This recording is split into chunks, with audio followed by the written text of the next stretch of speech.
নির্বাচন শুরুর দুদিন আগেই উত্তর দিনাজপুর জেলার সফরে এলেন রাজ্য মুখ্য নির্বাচনী আধিকারিক। সোমবার জেলা শাসক দপ্তরে জেলার পুলিশ ও প্রশাসনিক আধিকারিকদের সাথে বৈঠক করলেন রাজ্য মুখ্য নির্বাচন আধিকারিক মনোজ আগরওয়াল।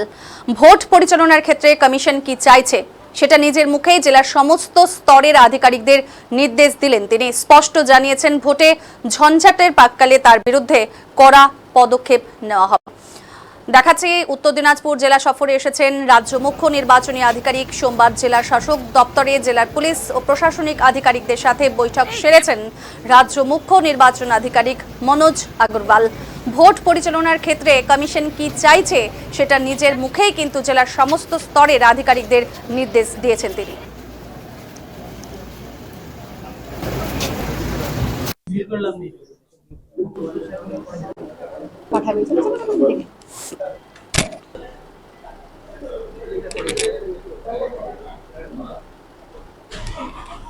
একটু বলতে হবে।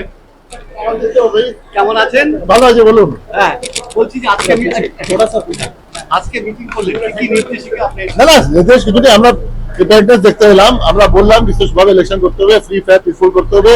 প্রত্যেক গভর্নমেন্ট সার্ভেন্ট আছে, দায়বদ্ধ থাকবে, যে রুল আছে ওটা করতে হবে, নাহলে অ্যাকশন হবে। আমাদেরকে under any condition peaceful election করতে হবে।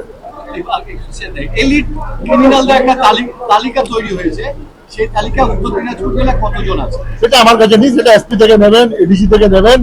যে হিস্ট্রি শিটার আছে, হুলিগান আছে, আগে ইনভলভ আছে, কেসে ওয়ারেন্ট আছে, মার্ডার আসামি আছে, বুথ ক্যাপচারিং আসামি আছে, ওদের সবাই পুলিশ কাছে সবাইকে যেখানে যাওয়ার প্রয়োজন আছে পুলিশ পাঠিয়ে দেবে। এই যে গ্রেপ্তারের নিয়ে অলরেডি তৃণমূল কংগ্রেস হাইকোর্টে একটা মামলা করেছে যে 800 ইতিমধ্যে ধরা হয়েছে, এর প্রতিবাদে উনি হাইকোর্টে মামলা করেছে। সেটা যেটা হবে হাইকোর্টে যেটা ডিসিশন হবে, সাবজুডিস ম্যাটার আছে, আমি কিছু বলবো না।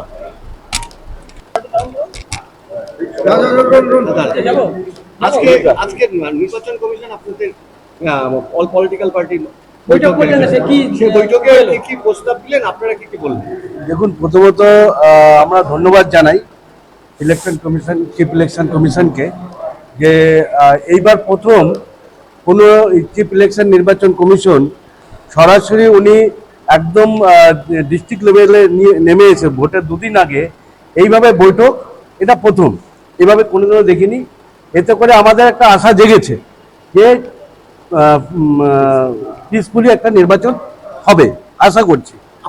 আমরা আমাদের প্রস্তাব দিলাম যে বিগত 2021-এর নির্বাচনে যেসব এলাকাগুলোতে গন্ডগোল হয়েছিল বা যারা গন্ডগোল করেছিল বা পিসফুলি ইলেকশনের পরেও যেগুলো ইলেকশন যেসব জায়গা হয়েছিল সেই জায়গাগুলোতে যাতে করে সেই সব গুন্ডাগুলোকে যাতে ভেতরে ঢোকানো হয়, সেখানে মানুষ যাতে শান্তিপ্রিয়ভাবে নির্বাচন দিতে পারে, এবং টহলটা, সেনাবাহিনীর টহলটা যেন আরও বেশি হয়, এবং আরও যেসব যেরকম পোস্টাল ব্যালটের ভোটের বিষয়গুলো ছিল সেই বিষয়গুলো করলাম।